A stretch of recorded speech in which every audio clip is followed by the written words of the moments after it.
আজি আমালোকে চাম কোন ঠাইত মেড অফ ব্যৱহাৰ হয় আৰু কোন ঠাইত মেড ফ্ৰম ব্যৱহাৰ হয়। মেড অফ ব্যৱহাৰ হ'ব যেতিয়া মানে কোনো এটা বস্তু মানে পৰিৱৰ্তন হৈছে বস্তুটো, কিন্তু আগৰ ঠাইলৈ আগৰ অৱস্থালৈ ঘূৰাই আনিব পাৰোঁ।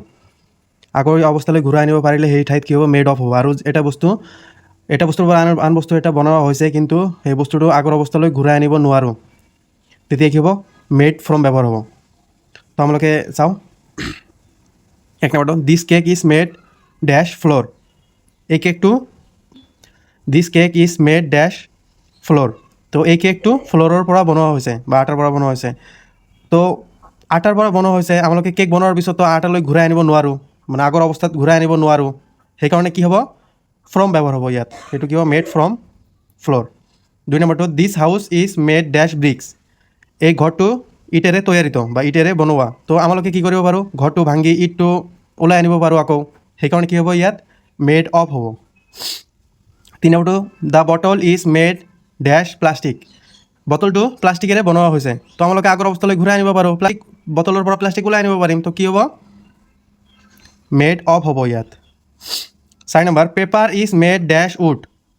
এতিয়া চাওক, পেপাৰটো উডৰ পৰা তৈয়াৰিত বা কাঠৰ পৰা বা বাঁহৰ পৰা তৈয়াৰিত। তো আমালোকে কি আগৰ বাঁহটো ঘূৰাই আনিব পাৰিম নেকি? নোৱাৰোঁ, নোৱাৰোঁ। তো সেইকাৰণে ইয়াত কি হ'ব, মেড ফ্ৰম হ'ব, মেড ফ্ৰম উড।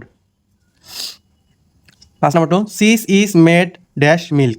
চীজ মিল্কৰ পৰা বনোৱা হয়। তো আমালোকে চীজ বনোৱাৰ পিছত কি আগৰ তাৰ পৰা গাখীৰ ওলাই আনিব পাৰিম নেকি? নোৱাৰোঁ, সেইকাৰণে কি হ'ব, ইয়াত মেড ফ্ৰম হ'ব। তাৰপিছতটো চাওক, দ্য ৰিং ইজ মেড ডেছ গ'ল্ড। এই ৰিংটো সোণেৰে তৈয়াৰিত। আমালোকে ৰিঙৰ পৰা কি সোণ ওলাই আনিব পাৰিম। সেইকাৰণে কি হ'ব, ইয়াত মেড অফ হ'ব, of this ring is made of gold. 7 নম্বৰটো, জুচ ইজ মেড ডেছ গ্ৰেপছ। তো জুচটো আঙুৰে তৈয়াৰিত বা আঙুৰে বনোৱা হৈছে জুচটো।